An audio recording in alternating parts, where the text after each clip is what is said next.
Hello students, in this video we are going to learn some mathematical problems on irrational numbers, that is how irrational numbers are used in our mathematics. ठीक है, तो irrational number क्या है? Those numbers are known as irrational numbers which are not rational numbers. तो rational numbers मतलब हम लोग जानते हैं जो नंबर को p by q फॉर्म में लिख सकते हो, where q not equals to 0 are rational, ये तो हम लोग जानते हैं. ठीक है, और जो others than this number, other than rational numbers,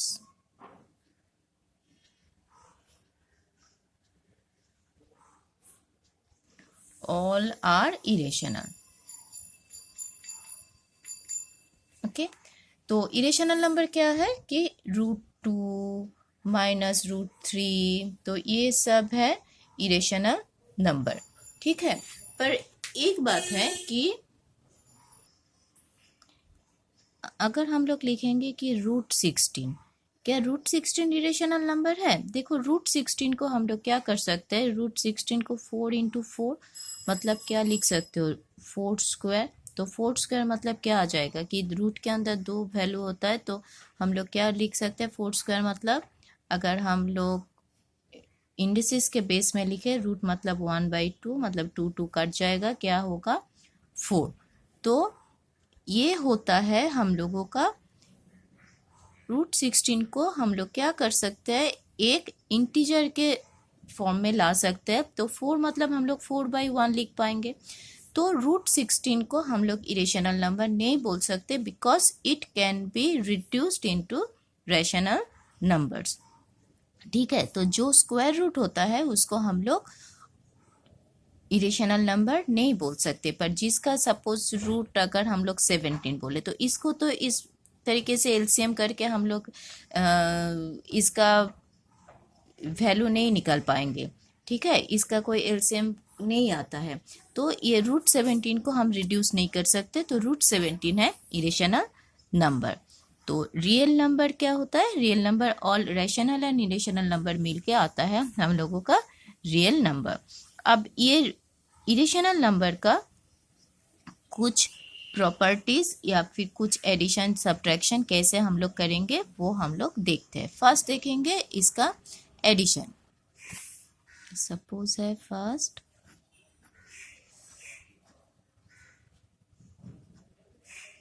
addition.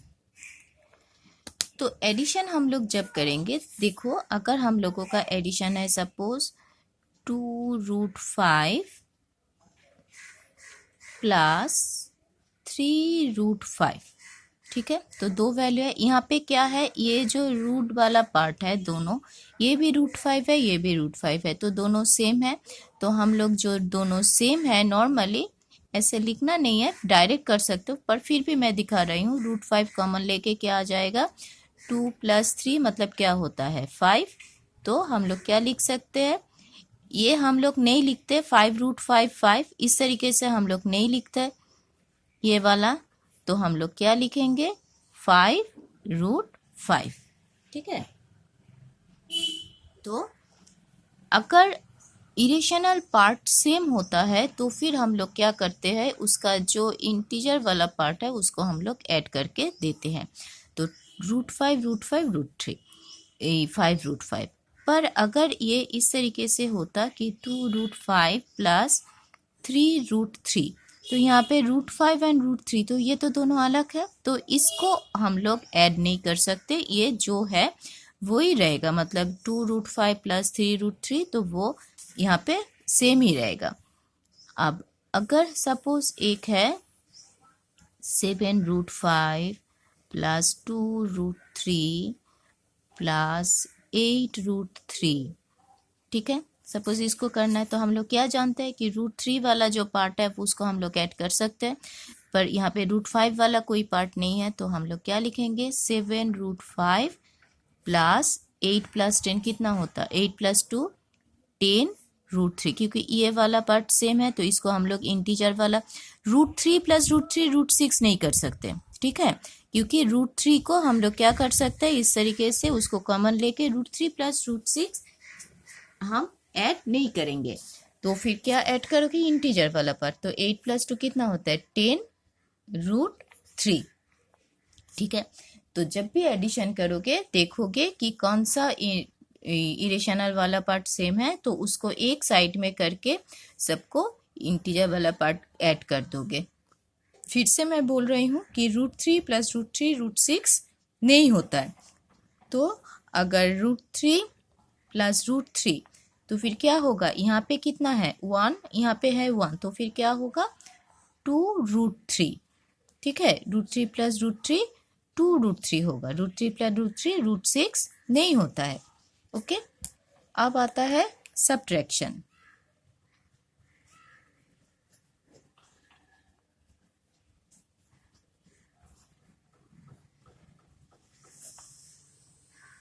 Subtraction में क्या है, जैसे हम लोग एडिशन में जो सेम इरेशनल वाला पार्ट है उसको ऐड करते हैं, सब्ट्रैक्शन में उसको हम लोग क्या करेंगे, सब्ट्रैक्ट करेंगे। जैसे 2√5 - 8√3 - 7√5।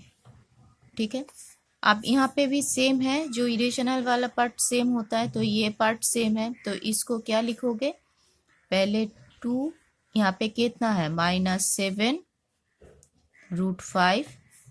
8 में कोई ये नहीं है, √3 वाला पार्ट और कुछ नहीं है, तो जो है वही रहने दो।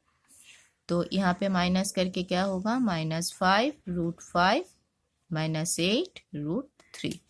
बहुत इजी है, सिर्फ एडिशन और सब्ट्रैक्शन में देखना है कि जो पार्ट इरेशनल वाला पार्ट सेम है, सिर्फ उसी से हम लोगों को एडिशन या सब्ट्रैक्शन करना है। एक और देख लेते हैं। सपोज -22√3 + 11 2 + 2√3। ठीक है, देखते हैं इसको क्या होगा।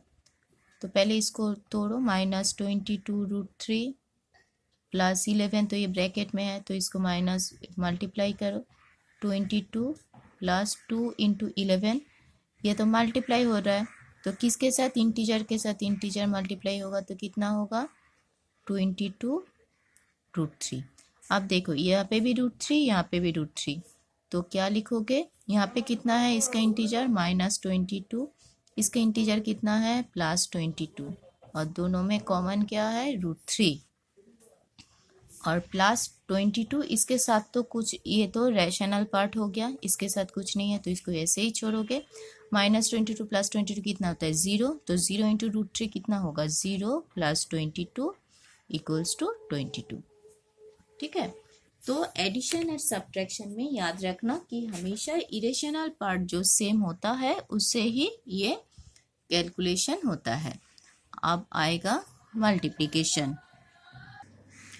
अब है मल्टीप्लिकेशन। मल्टीप्लिकेशन में जो रूल्स हम लोग एडिशन और सब्ट्रैक्शन में फॉलो करते थे कि जो इरेशनल पार्ट सेम होगा तभी हम लोग उसको एक साथ एडिशन या सब्ट्रैक्शन करेंगे, मल्टीप्लिकेशन में ऐसी कोई बात नहीं है। मल्टीप्लिकेशन में क्या होगा, अगर वो सेम वैल्यू है, सपोज √5 × √5, अगर हम लोग मल्टीप्लाई करें तो क्या होगा, √5 × 5।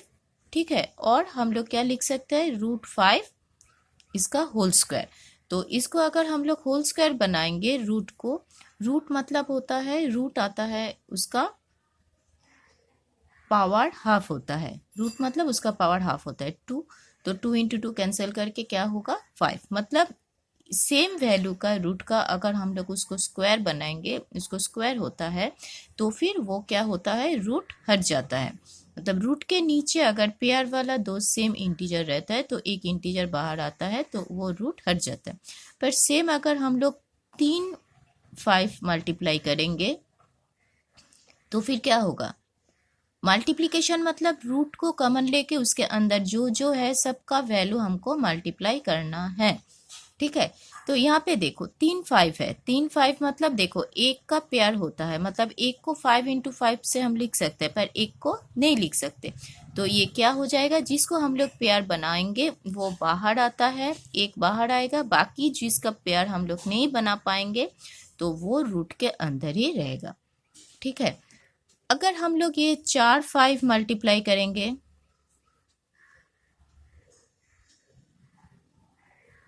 तो मल्टीप्लाई मतलब रूट के अंदर जितना वैल्यू मल्टीप्लाई होगा उतना लिखो। अब इसको पेयर बनाओ, ये एक पेयर होता है, ये एक पेयर होता है। ठीक है। तो इस पेयर से एक 5 बाहर आएगा, इस पेयर से भी एक 5 बाहर आएगा, और दोनों में क्या होगा, मल्टीप्लाई होगा।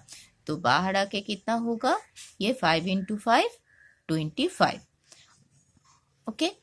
अब ये तो गया अगर सेम इरेशनल नंबर है। अगर अलग है मतलब √5 × √3, तब क्या होगा, तब 5 × 3 मतलब ये आ जाएगा √15। ठीक है। मतलब रूट से अगर मल्टीप्लाई होता है तो वो सेम हो चाहे ना हो, हम लोग क्या करेंगे, उसको सेम रूट के अंदर लाके मल्टीप्लाई करेंगे। और अगर यहाँ पे तुम लोगों का कि कोई पेयर बनता है तो उसको हम लोग क्या करेंगे, बाहर लाएंगे। ठीक है। सपोज एक और मैं दिखाती हूँ कि √5 × √15। ओके। तो मल्टीप्लाई करके क्या होगा, √5 होगा × 15 होगा।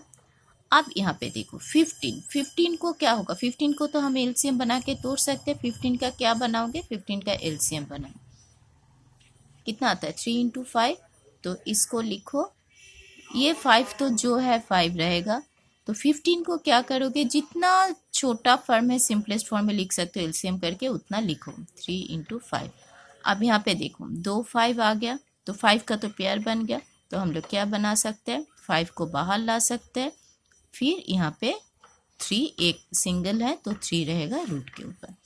तो यही है यहाँ पे मल्टीप्लिकेशन का प्रोसेस। मतलब मल्टीप्लिकेशन जब होगा तो क्या करोगे, सेम वैल्यू रहेगा तो कोई बात नहीं, हम क्या बनाएंगे, उसको पेयर बनाएंगे, सेम हो चाहे ना हो सबको रूट के अंदर ले जाएंगे। कोई वैल्यू को, सब वैल्यू रूट के अंदर जो है उसको एलसीएम बना के सिंपलेस्ट फॉर्म में लोगे। लेने के बाद सबको, इसको ऐसे भी लिख सकते हो ताकि तुम लोगों को आसानी हो, 5 × 5 × 3। तो 5 5 पेयर हो गया, तो उसको एक 5 बाहर आ जाएगा, बाकी बचेगा 3। तो ये हो गया हम लोगों का मल्टीप्लिकेशन प्रोसेस। ओके।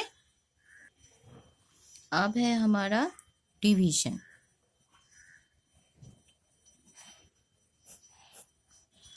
डिवीजन में क्या होता है, डिवीजन में अगर हम लोग सपोज 2√5 डिवाइडेड बाय, यहाँ पे दिया है 7√5। ठीक है। तो डिवीजन मतलब हम लोग क्या लिखेंगे, 2√5/7√5। तो डिवीजन होता है, अगर यहाँ पे सेम वैल्यू होगा तो हम लोग उसको काट सकते हैं, काट के क्या लिखेंगे, 2/7। पर अगर ऐसे रहे कि 3√7 डिवाइडेड बाई 2√17, तो क्या होगा, 3√7/2√17। तो ये तो नहीं कटेगा, तो फिर क्या होगा, ये इसका फाइनल आंसर है। अब अगर यहाँ पे एक रहेगा सपोज 4√20 डिवाइडेड बाई 3√15, ध्यान से समझो, 4√20 डिवाइडेड बाई 3√15। तो इसको लिखो पहले, 4√20 3√15। तो हमने यहाँ पे क्या बोले थी कि अगर ये 20 है तो 20 को क्या कर सकते हैं, हम 20 को एलसीएम में सिंपलेस्ट फॉर्म में लिख सकते हैं। तो लिखो पहले उसको एलसीएम बनाओ, तो क्या आता है, 225। तो 225 मतलब आएगा 4√20 के बदले हम लोग क्या लिखेंगे, 2 × 2 × 5 हो गया। आप 315 को क्या लिख पाएंगे, 3 × 5 लिख पाएंगे। आप यहाँ पे देखो, ध्यान से समझो इसको। तो 2 इंटू 2 क्या है, एक पेयर है, तो 4 पेयर है, तो इसको हम बाहर लाएंगे, बाहर लाओगे तो मल्टीप्लाई होगा, तो अंदर में क्या बचेगा, √5 हो गया। 3 √3 इंटू √5, इसको हम लोग क्या लिख सकते हैं, √3 इंटू √5 लिख पाएंगे दोनों को तोड़ के। तो यहाँ पे भी हम यहाँ पे पहले क्या सीखे थे कि ऊपर नीचे अगर सेम इरेशनल नंबर है तो हम काट सकते हैं, ठीक है। बीच में अगर प्लस होगा तो नहीं काट पाएंगे, ये दिमाग में रखना।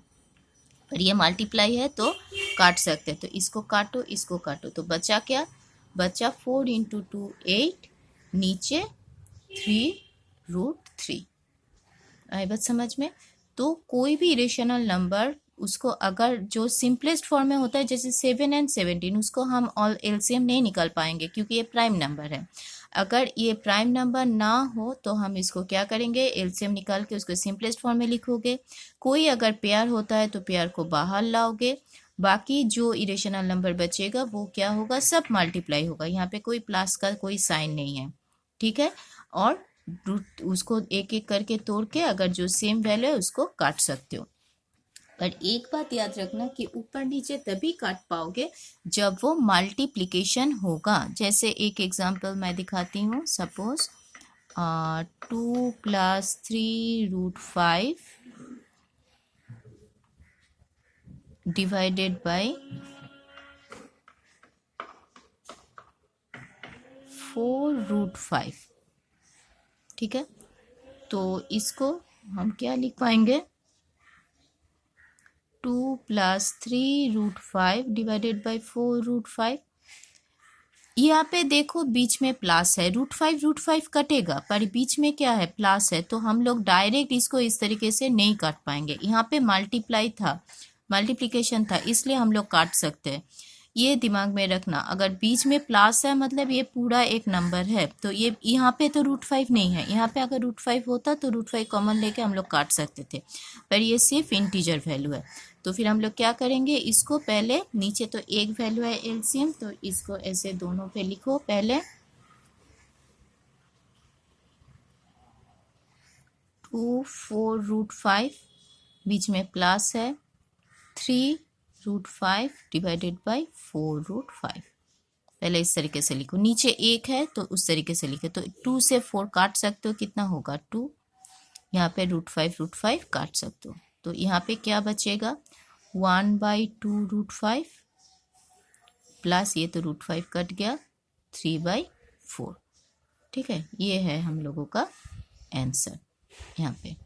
पर ये नीचे सिंगल नंबर है इसलिए दोनों को इस तरीके से लिख पा रहे हो, पर अगर ये सिंगल नंबर ना हो के सपोज इस तरीके से होता,